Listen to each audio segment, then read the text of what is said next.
Phoebe didn't flinch when she heard Selden describe her to Tamsin Pelham as a practical arrangement that works out for everyone. She was standing in the doorway of the Davenport parlor, a guest list in her hand, her gloves not yet pulled on, and she stood there long enough for the candle at the end of the hall to gutter once in the draft from the open window. And then she walked in, greeted Mrs. Pelham with genuine warmth, and spent the next 3 hours making sure the evening went perfectly. She had always been good at that.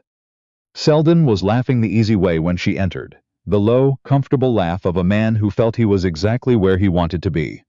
Tamsin Pelham, newly arrived in Baltimore and recently widowed, was the kind of beautiful that made rooms rearrange themselves. Auburn hair, a quick wit, a way of tilting her head when she listened that made men feel unusually interesting. Phoebe noted all of this with the cool precision of a woman who had been cataloging the world since she was 9 years old, and her father first brought her into the counting house on Pratt Street, set her on a stool beside his desk and said, "Pay attention to everything. Most people only pay attention to what they expect to see." She had married Selden Davenport 2 years earlier, in March of 1855. It had not been a love match, and no one had pretended otherwise. Not her father, not Selden's family, not Phoebe herself, who had sat across from Selden at 3 separate dinners before the arrangement was finalized and thought, "He is honest and not unkind, and those are not small things."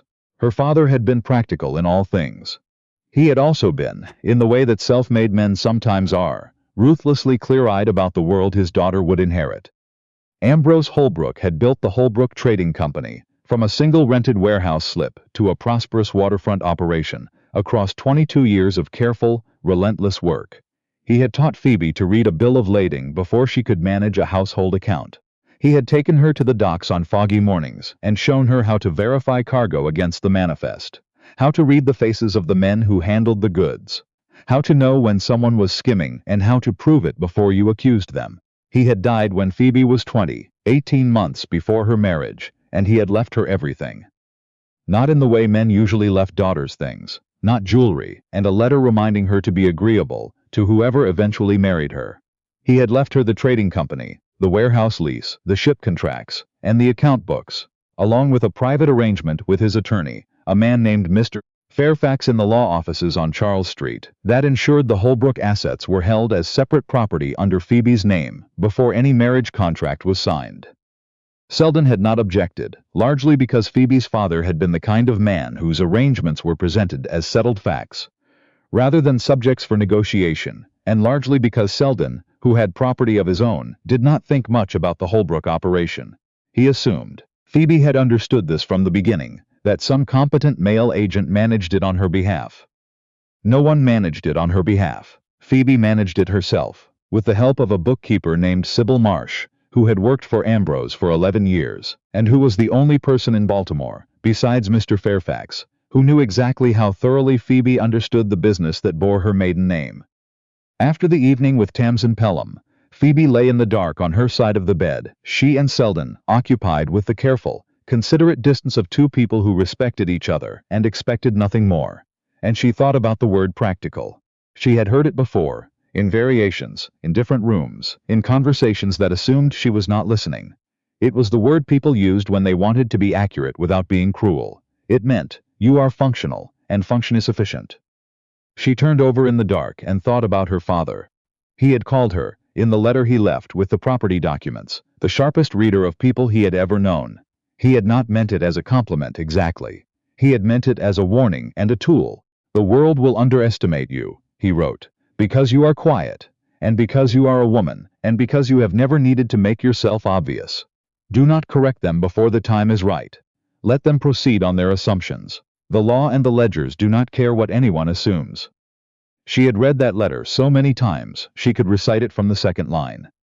Tamsin Pelham began appearing at the regular gatherings of Baltimore society, with the easy frequency of a woman who had decided she liked it here.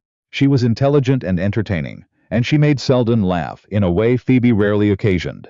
The surprised laugh, the one that meant someone had said something you hadn't expected. Phoebe watched all of this from her usual position at the periphery of rooms she had organized, and noticed, among other things, that Tamsin's attention to Selden was slightly too consistent to be purely social, and that Tamsin's brother, a man named Ridley Pelham, who appeared twice in the early autumn, asked questions about the waterfront at every opportunity.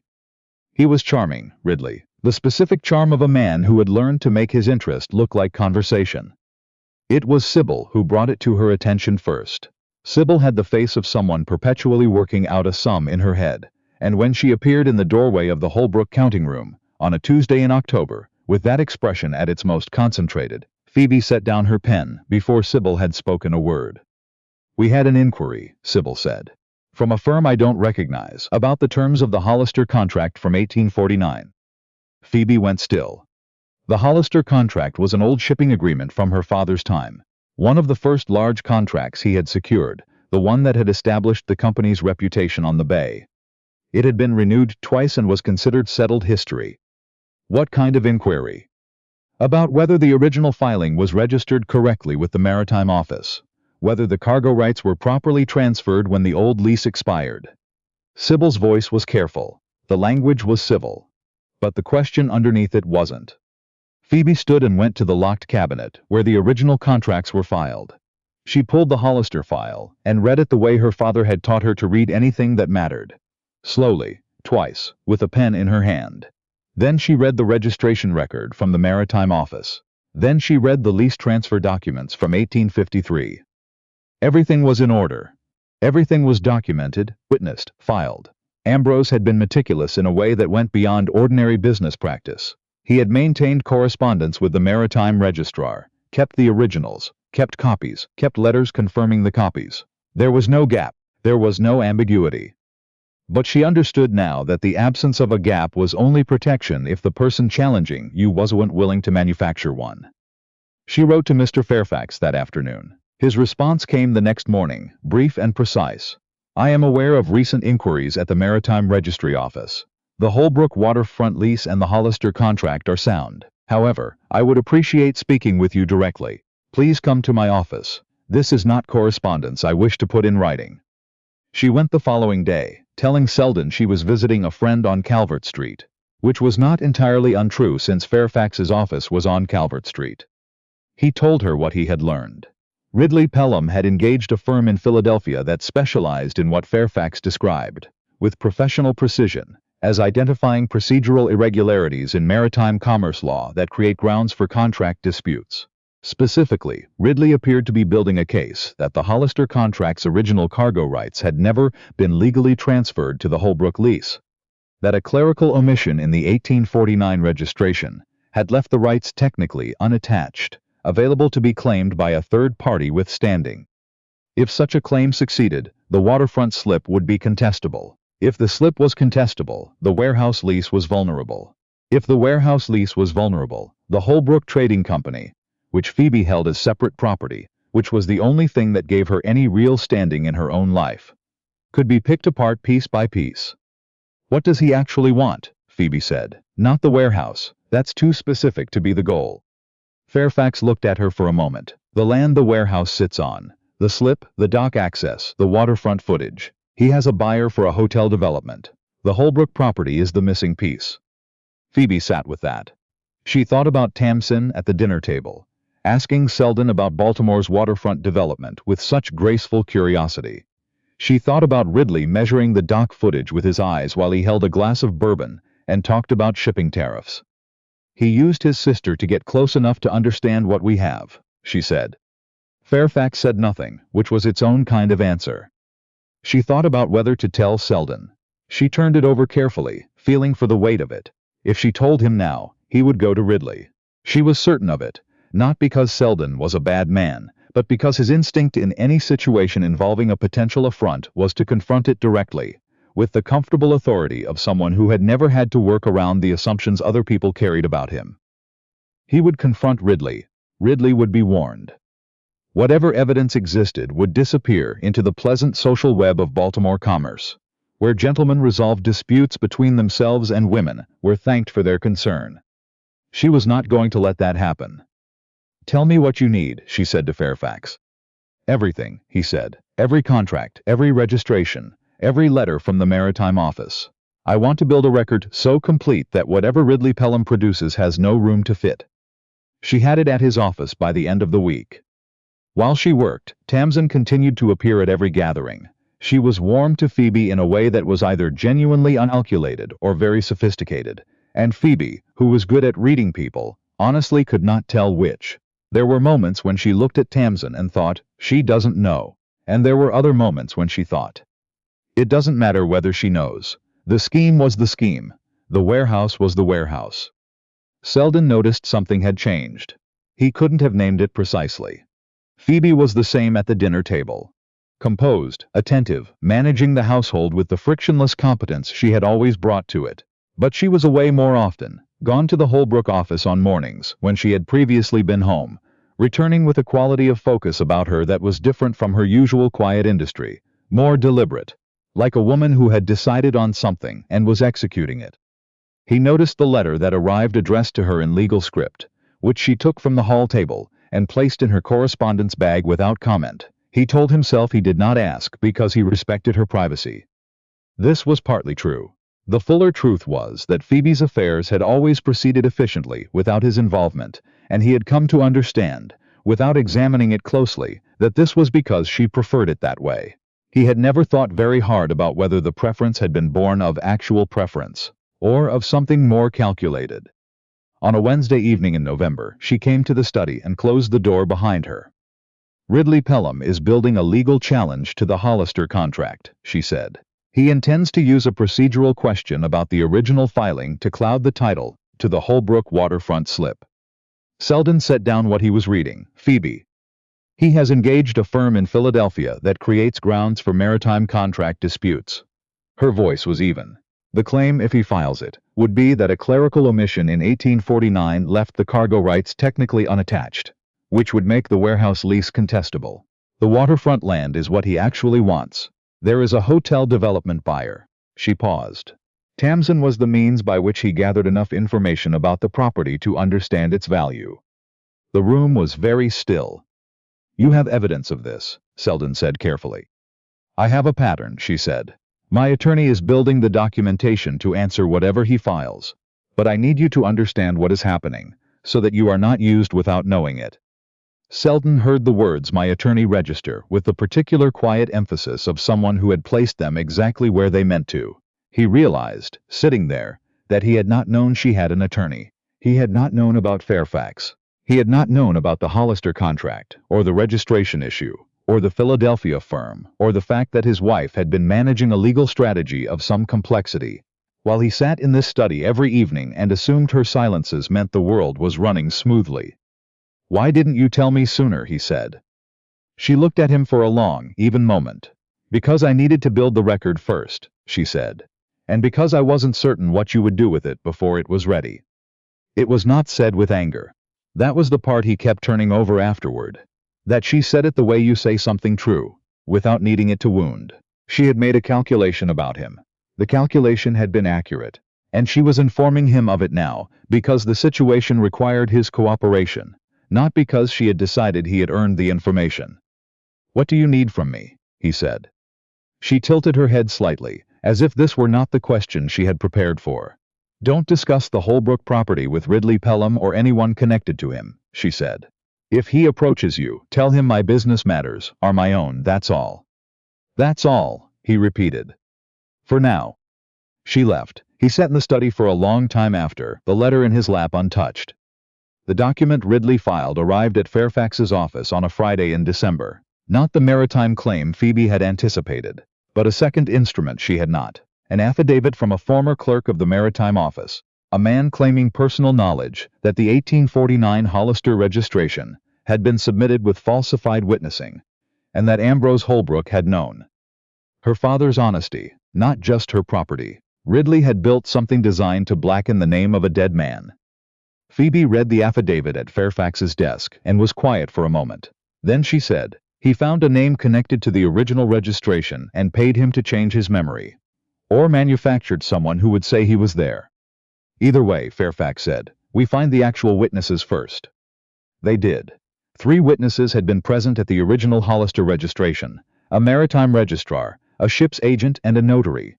2 were still living. Phoebe and Fairfax secured sworn statements from both within a fortnight. The statements were unambiguous. The registration had been properly conducted, properly witnessed, properly filed.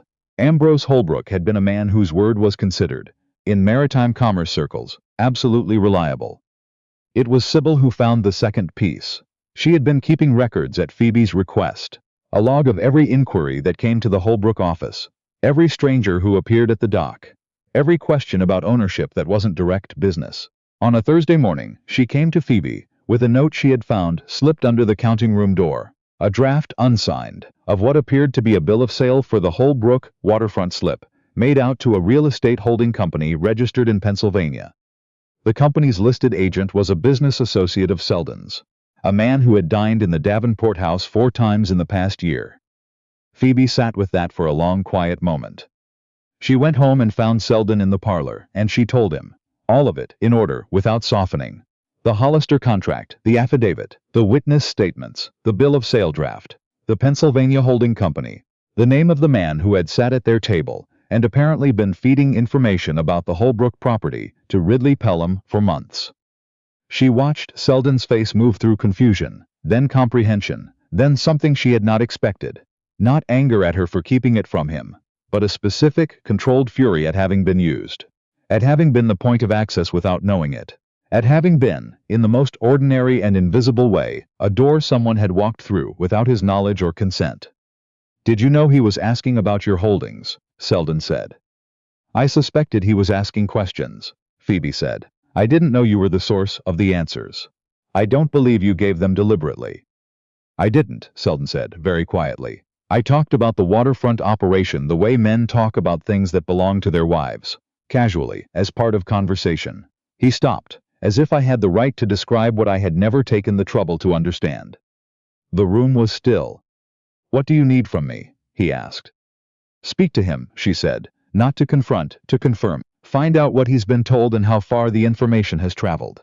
He won't lie to you the way he would lie to Fairfax." She paused. "And one other thing. Tamsin Pelham will be at the Hargreave dinner on Thursday. I would like you to be there. Not to perform anything, just to be there."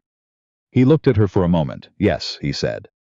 Selden came back from his conversation with the associate on a Wednesday afternoon and went directly to the study, without removing his coat.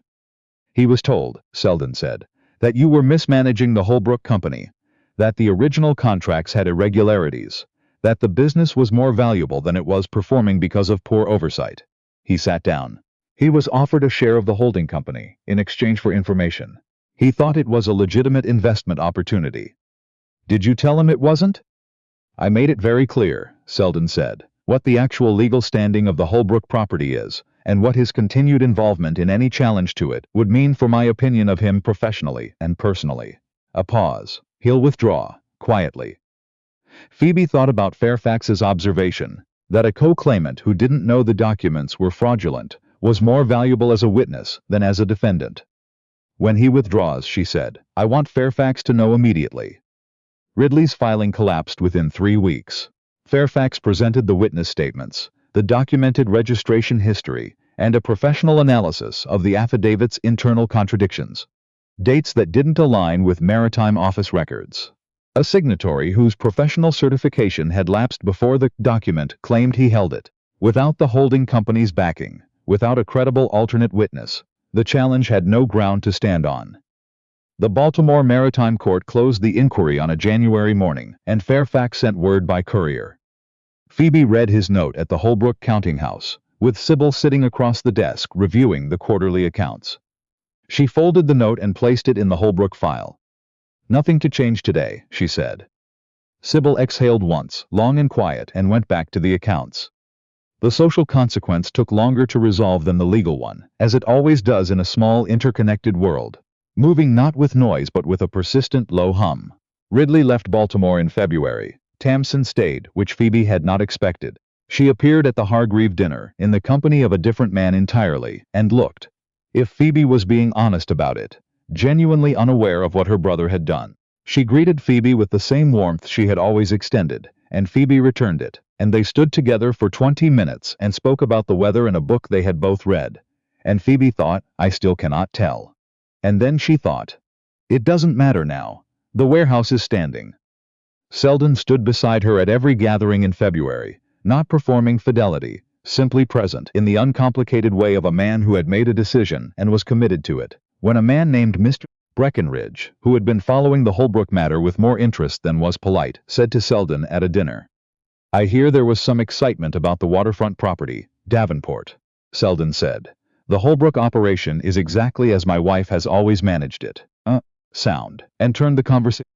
Phoebe, standing 3 feet away, heard every word and continued her own conversation without interruption. But she filed the moment carefully.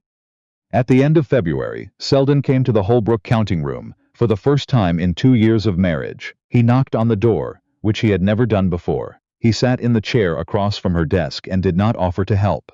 He asked to be shown the books. She looked at him.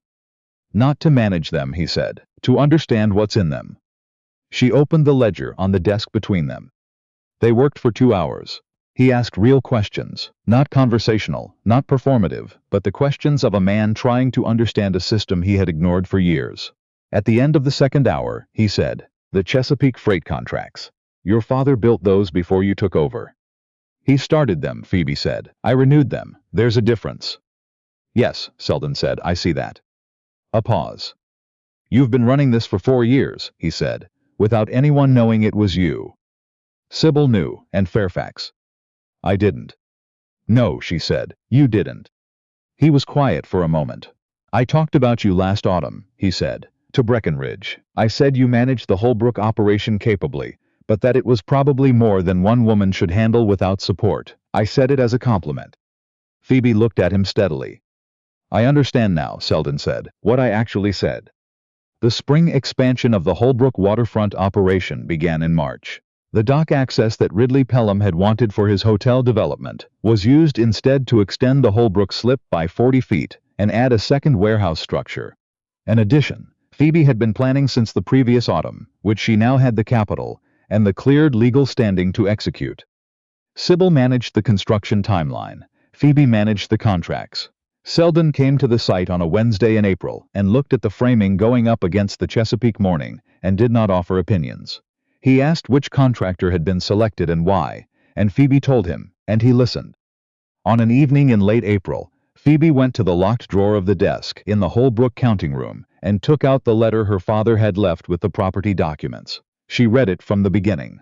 The handwriting was exactly as she remembered. Forward slanting, precise, unhurried. She read the line she had read the most. "The world will underestimate you. Do not correct them before the time is right." She took out a fresh sheet of paper and copied her father's line, because it was still true, and because some things deserve to be carried forward. Then she wrote below it, in her own hand, a sentence Ambrose Holbrook had never needed to write. Because he had never been underestimated by the one person who shared his house. "And when the time comes, let someone see you, not because you need them to, but because being seen is not the same as being dependent, and being known is not the same as being managed." She read both sentences together. Then she placed the paper in the file with her father's letter and locked the drawer. She walked home along Pratt Street in the April evening, past the counting houses and ship chandlers, and the smell of the water coming off the bay, and she thought about the word practical, and she thought about how it was not wrong exactly, and how it was nowhere near the whole of what she was.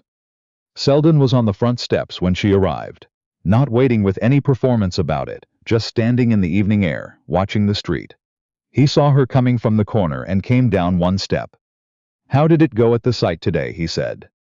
She told him. He listened. They went inside together. The warehouse stood on the Baltimore waterfront through the remainder of that year and every year after, its deed exactly where Ambrose Holbrook had placed it, in Phoebe's name, held by law and record, and 4 years of her own meticulous, unglamorous work. The key to the Holbrook file remained on its ribbon in her jacket pocket, where it had always been. She kept it there, not out of vigilance now, but out of something quieter, the memory of what it had cost to hold it, and the intention to never have to fight that particular battle again. Her father had built a business, she had defended it and then built further, and Selden had finally begun to watch. Not to take over, not to redirect, but to see, with the particular quality of attention that meant he was paying it for the first time, genuinely, without reservation. That was, as it turned out, exactly enough.